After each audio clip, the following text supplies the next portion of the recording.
Assalamualaikum warahmatullahi wabarakatuh. Alhamdulillah, alhamdulillahirabbil alamin. Wassalatu wassalamu ala asrofil anbiya'i wal mursalin wa ala alihi washabihi ajmain. Asyhadu an la ilaha illallah wa la syarikalah wa asyhadu anna Muhammadan abduhu wa rasuluh. Allahumma sholli ala sayyidina Muhammad wa ala ali sayyidina Muhammad. Amma ba'd. Kawilujengan karahayan katentreman mugi tansah kajiwa kasalira dumateng panjenengan dalasan kawula. Kawula nuwun kunjuk dumateng panjenenganipun para pinisepuh, aji sepuh ingkang hanggung ngamastuti paring pepoyaning katamen dumateng sedaya para putra wayah ingkang dahat pinundi. Wabil khusus kunjuk dumateng panjenenganipun Bapak Suyatno pinangka duta pangarsa Slesarira Talangi Basa saking panjenenganipun kadang pisan sutresna panjenenganipun Bapak Sutardi dalasan Ibu Painem ingkang sampun ledha ing pitutur sapa ning pawas ingkang dahat kula bektosi. Boten kantun kunjuk dumateng para prayagung pangambat mlih pangwoning praja para satri negari ingkang tansah dados pandam pandom pangayoning sedaya para kadasih ingkang dahat luring budi. Dumateng para alim ulama kiai santri hajah dalasan haji ingkang rinten dalu tansah sinambi kitab suci pinangka panuntun dhateng kiblating panembah ingkang kinatu kahormatan. Lumebetipun dumateng para sangya tamu kakung Sunaputri ingkang pantes sinudarsana. Nuwun sewu mugi tribena ing Sikudenda Solo Telak Sari. Dene kang mriki paripaksa kumawantun ngadeg cumantaka wonten ngarsa jenengan sami. Langkung-langkung kumawantun gembel kamatikan kalanipun panjenengan sami nembe katemben sekecawon pangandikan. Nanging kawit kula mriki awrat mradhapa dawuh saking panjenenganipun Bapa mugi sekalian Ibu Purwanti ingkang saperlu hananggapi atur pangaturipun pasrah saking panjenenganipun Bapa Sutardi sekalian Ibu lumantar panjenenganipun Bapa Suyatno. Kangge hamurukane atur mboten katalupan semonggo. Sareng-sareng kalau dirakaken manuk puja dumateng ngarsanipun Allah Subhanahu wa taala. Ingkang tasih kepareng paring daya pangaribawa dumateng kula dalasan menasami. Katiti wonten ing renjang siang menika kula dalasan menasami tasih saged silaturahim makempal manunggal wonten ing papan pargian kanthi pinayungan kerajaan. Linawan kata terman miwah kenemulaning kabagas kewarasan.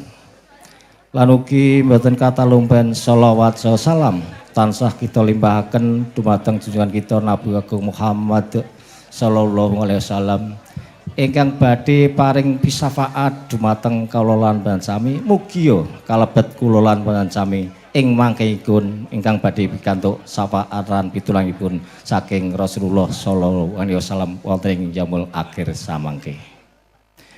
Lajenganipun atur kangganangkapi atur pangandika pasrah ingkang sepisan ambok bilih panjenenganipun Bapa mugi sekalian ingkang sampun kabiyantu para paraga omong rawuh anggenipun nampi kerawan jenengan sami tasih wonten ingkang kacicir dari pikantuk atur pambagya aja langkung-langkung dereng saged tanpa asta kawula ing mriki ngambil atur ngajeng ngaturaken wilujeng menggah kepareng rawuh panjenengan sami.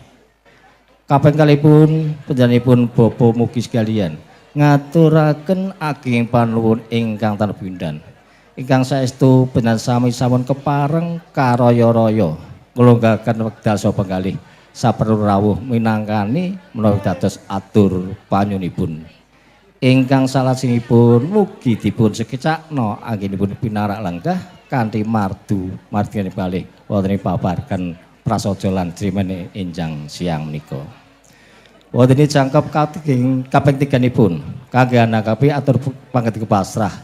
Ingkang sepisan panjenenganipun Bapak Sutardi Ibu Painem lumantar panjenenganipun Bapak Suyatno ngaturaken salam kailujengan salam takdim.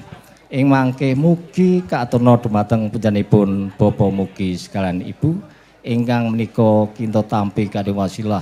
Waalaikumsalam warahmatullahi wabarakatuh.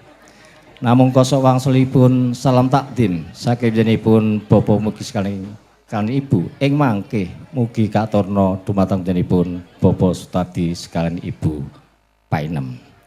Dene kaping kalihipun panjenenganipun Bapak Suyatno pinangka slesarira saking panjenenganipun Bapak Sutardi sekalian ngaturaken sekar cepaka mulya saselih. Ingkang parat pun Bagus Ikhwan Muhammad Solikin Atmojo Jalu saking panjenenganipun Bapak Sutardi Ibu Painem wingking saking Dukuh Bakalan RT Gangsal RW kalih Desa Kenteng Kecamatan Nogosari Kalbetatar ing Boyolali Tesenum. Mugi kaecap kabulan kawisda panggih kan putra putrinipun ingkang asilipun Dyah Ayu Roro Wiwit Desi Wulandari Atmojo Putri saking jenipun Bapak mugi sekalian Ibu Purwani widalem wonten ing Dukuh Jeponan Kidul RT 3 RW kalih Desa Manggung Ngemplak Boyolali.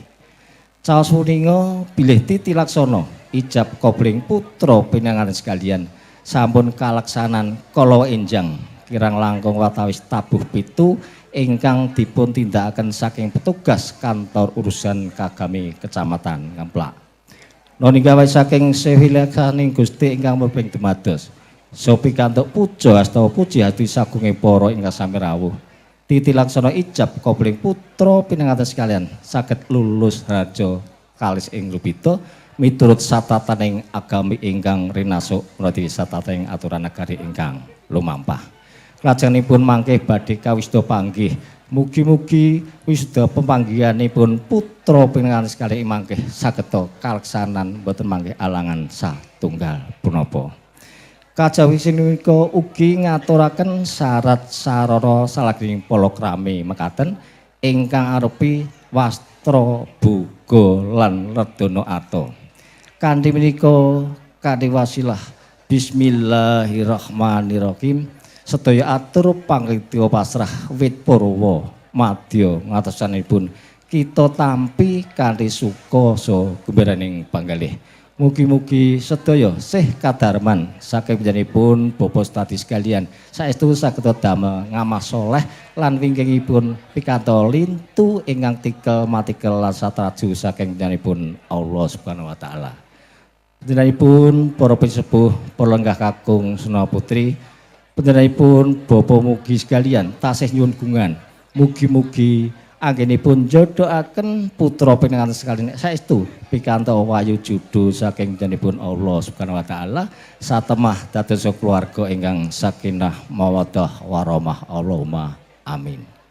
Lajengipun panjenenganipun Bapak Sutardi sekalian lumantar panjenenganipun Bapak Suyatno ngersakaken bilih saksampunipun anggenipun hamisuda putra pinanganten sekalian sampun paripurna binjang ing dinten Minggu Pahing. Ingkang badhe dateng putra pinanganten sekalian mugi kasuwanaken dateng kadang pisan Sutrisno dalemipun Bapak Sutardi sekalian. Boten sanes mangke badhe kula aturaken dumateng panjenenganipun Bapak mugi sekalian Ibu.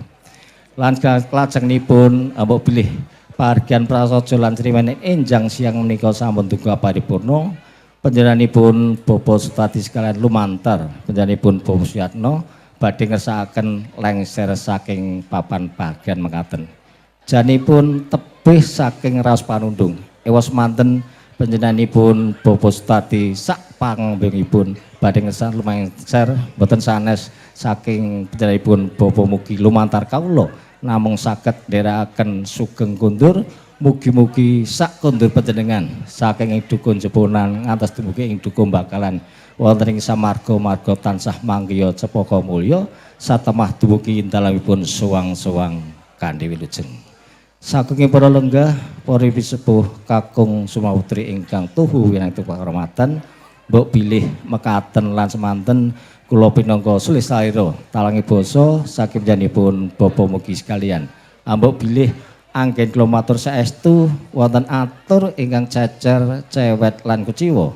Langkung-langkung kirang wijang wijiling wicara injih kawula ngrumasi saking kirangipun seserepan lan andhapipun pawiyatan kula tansah mawantu-wantu nyuwun diagung pangaksami. Ing wasana wabillahi taufik walhidayah waridho wal inayah wassalamualaikum warahmatullahi wabarakatuh.